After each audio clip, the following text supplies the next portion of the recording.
When I come through, the ladies praise me as suckers, cause they know how we live, nigga. Squad up, niggas talking about squad up. That's cliche. We going all the way back when he was motherfucking 16, 15 years old. Some hot boy shit. Day one. I'm about to retire and this shit. Fuck that. Retire, quit and rap, whatever you want to call it. Fuck that. I am hearing that somebody picked up the phone, tried to call and see what the energy was. Hearing that Kendrick didn't answer. Well, he told us in his letter, I go without a phone for months anyway. Yeah, but if I'm calling you rapper to rapper and you don't answer. Are we talking about Wayne? Yes. The rap game's heating up again. And this time, it's not just Drake versus Kendrick. There's a new spark that could turn into a full-blown clash between Kendrick Lamar and Lil Wayne. And if that happens, the entire culture's going to feel it. It all kicked off when Kendrick dropped his highly anticipated 6th project, rumored to be titled GNX. In the exact same week, Drake was hitting him with lawsuits and accusations. While Drake's legal swings were loud, Kendrick might have a bigger problem brewing, because Weezy F Baby is reportedly stepping into the ring. According to Joe Budden, Wayne actually tried to call Kendrick, but K-Dot didn't pick up. Word is, Wayne took that silence as a sign and slid straight into the booth to craft his own response. And let's be real, Wayne in battle mode is a whole different type of smoke compared to Drake's strategic shots. What makes this situation even crazier is that Wayne stayed quiet while Kendrick was dismantling Drake, his own protege. Back during the Pusha T era, Wayne took a few light shots, but he never went all in, and Pusha barely acknowledged him. This time, though, it's personal. The tension started simmering earlier when the NFL announced Kendrick would headline the 2025 Super Bowl halftime show in Wayne's hometown of New Orleans. That cut deep. Wayne's been talking for years about wanting that stage, but according to him, he never even got a call. Insiders claim Drake's been offered the halftime spot multiple times in past. Wayne, he wasn't even on the short list. So when Kendrick got the nod, some fans hyped Wayne up like the NFL robbed him. Wayne leaned into that narrative, acting like the opportunity was stolen, even though it was never on the table. Kendrick didn't ignore the chatter. On his album, he slipped in a subtle line on lockdown murals. I used to bump the Carter 3, wore my Raleigh chain proud. The irony, I think my hard work let Lil Wayne down. It wasn't a diss, more like a reflective bar showing how the tables turn. Kendrick once idolized Wayne. Now Wayne's the one acting salty over his shine. Wayne didn't let that slide. The next day, he hopped on Twitter with a not-so-subtle warning. Man, what I do, I just be chilling and they still come from my head. Don't take kindness for weakness. Let this giant sleep. No one wants destruction, not even me. But I shall destroy if disturbed. That's not just a subtweet, that's a threat. After that, Wayne allegedly tried to call Kendrick to clear the air. Kendrick didn't pick up. Whether it was timing or deliberate, that missed call seems to have pushed Wayne into go mode. Wayne's camp is always plugged into what's happening, even when Wayne himself isn't constantly online. Drake's the opposite. He lives in the current moment, catching trends and moves in real time. So it's likely Wayne heard about Kendrick's lyrics secondhand, connected it to Kendrick's attacks on Drake, and decided it was time to check him directly. But Kendrick isn't exactly the type to jump at a phone call during album rollout week. He barely touches social media, rarely tweets, and usually speaks through his music. Maybe he missed it, maybe he ignored it, or maybe he's ready for war. Here's what makes this different. Wayne was a huge inspiration for Kendrick. Back in 2008, before K-Dot became the Pulitzer Prize-winning superstar we know, Wayne gave him and J-Rock a verse, something Kendrick has mentioned as a pivotal moment. But if this really turns into a clash, Kendrick's stepping into the ring with one of the most influential rappers of the last 3 decades. Wayne's impact is massive. Since the late 90s, he's been shaping the entire sound of modern hip-hop, influencing Future, Tyler, Young Thug, and even the newer generation like Gunna and Ken Carson. This isn't like Kendrick versus Drake. With Drake, Kendrick can throw labels like colonizer, industry plant, or clout chaser. With Wayne, that angle doesn't work. Kendrick's own blueprint is heavily influenced by Wayne's run. Taking shots at Wayne's impact is basically taking shots at his own artistic DNA. But Kendrick still has ammunition. He can flip Wayne's influence against him.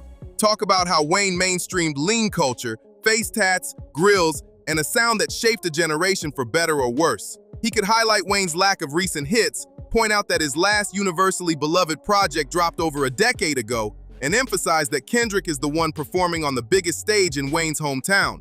Those are sharp angles if he wants to get surgical. Still, Wayne isn't some easy target. He may not have Drake's corporate beef tactics, but his technical skill is something else. Complex rhyme patterns, punchy metaphors, raw charisma, and a hunger that's lasted more than 20 years. If Wayne really wants to, he can wrap circles around most of the industry today. This potential clash isn't just about bars. It's ego, legacy, and pride colliding. Wayne helped open the door for Kendrick. Now Kendrick stands in the spot Wayne once occupied, the best rapper alive conversation. And in hip-hop, there's only one way to settle that, head-to-head. As they say, idols become rivals. If this showdown happens, we have to look at Wayne's track record in rap beefs. It's a mixed bag. He's thrown shots at some of the biggest names, but he's rarely gone full nuclear. His most famous lyrical exchange?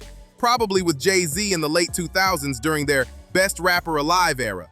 Jay threw a jab on HAM. Really? You got baby money. He was clowning Wayne about Birdman's nickname and implying Wayne's wealth wasn't his own. Wayne fired back on "It's good" with one of his coldest lines. Kidnap your wife, get that how much you love your lady money. The industry lit up. Wayne wasn't usually the one to get that personal, but here he crossed into dangerous territory. Still, Jay never treated it like a full-on war. It was more mutual flexing than a death match. Wayne's also tangled with 50 Cent, who basically built his career on beef. Remember Jay's line, "I'm about $1, what's 50 Cent?" Wayne flipped it into, "All about $1, fast as 2 quarters. I pour syrup in that vitamin water." That was direct, sharp, and disrespectful since 50 was the face of vitamin water at the time. So if Kendrick and Wayne actually go toe-to-toe, this isn't just another rap beef. It's generational. The student versus the teacher. A living legend versus a modern-day titan.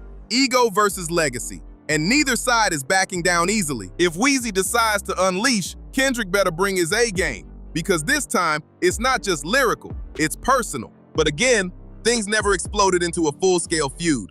Just a few lyrical jabs thrown back and forth. The one that could have turned into something major, though, was Gilly the Kid. Gilly, a former Cash Money artist, claimed he was the ghostwriter behind some of Wayne's The Carter 1 material. Wayne wasn't having it.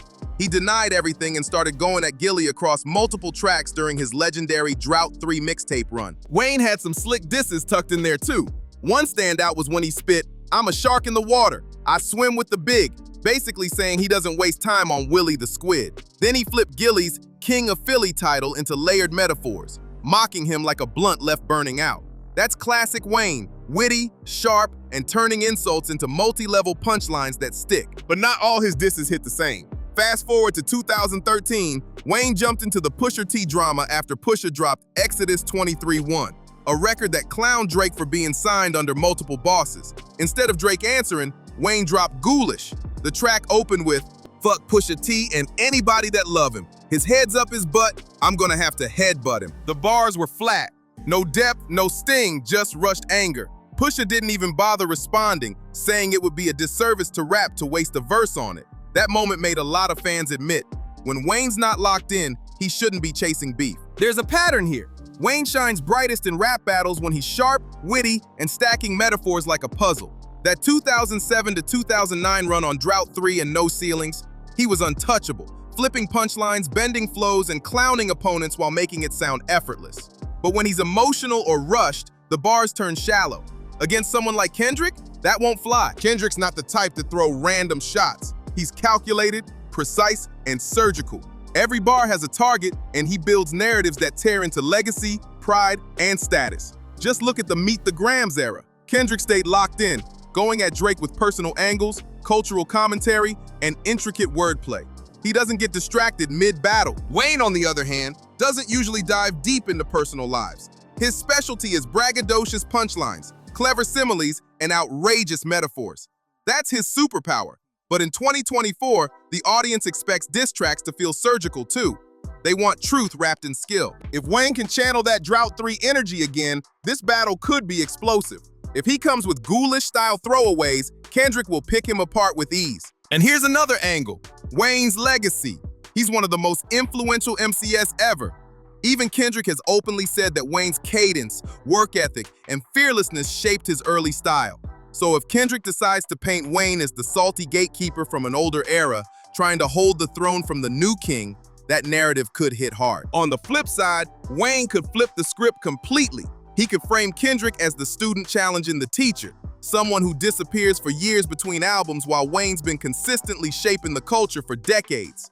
He could mock Kendrick's long breaks, question his stamina, and call out the savior of hip-hop narrative as overblown. This is why the tone of the first track will be everything. Wayne's biggest strength is his charisma and unpredictability. He can clown you and wow you in the same verse, switching flows mid-bar and packing triple entendres like it's nothing.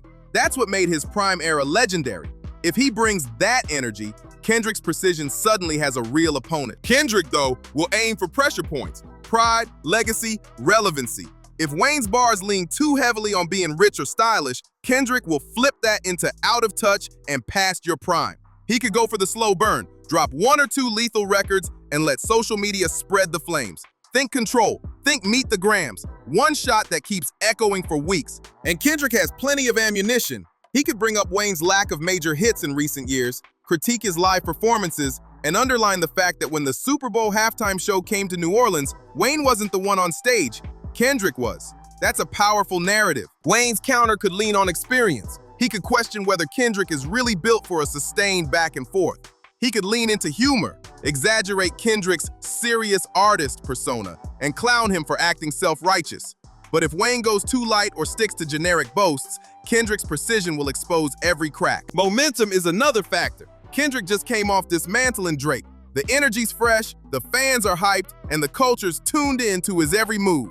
Wayne hasn't been in a high-stakes lyrical war in years. If his first shot isn't undeniable, the internet will swarm him before Kendrick even replies. On the other hand, if Wayne drops something unexpectedly sharp, something that reminds people why he was crowned best rapper alive, the entire narrative could flip overnight. The legend still got it. This battle would split the culture in wild ways, too. Wayne represents the era of mixtape dominance and relentless output, where skill and volume ruled. Kendrick represents the era of album craftsmanship, where timing and precision carry weight. The debate won't just be about bars, it'll be about what it means to win in 2 different hip-hop eras. Social media would dissect every line, every pause, every subtle jab. Memes would fly. Fans would pick sides like it's 2009 all over again. If Wayne wins, it's a massive statement, proving he can still walk into the modern arena and dominate. It could even spark another legendary mixtape run. If Kendrick wins, it solidifies his place as the most dangerous MC of his generation, the man who outclassed Drake and then stood toe-to-toe with a living legend. Either way, hip-hop wins. This wouldn't be just 2 rappers trading shots. This would be eras colliding. The mixtape king versus the album perfectionist, the stylistic innovator versus the lyrical tactician, the idol versus the rival. And if Wayne really is in the booth and Kendrick's not dodging, we might be about to witness one of the biggest rap clashes of the decade.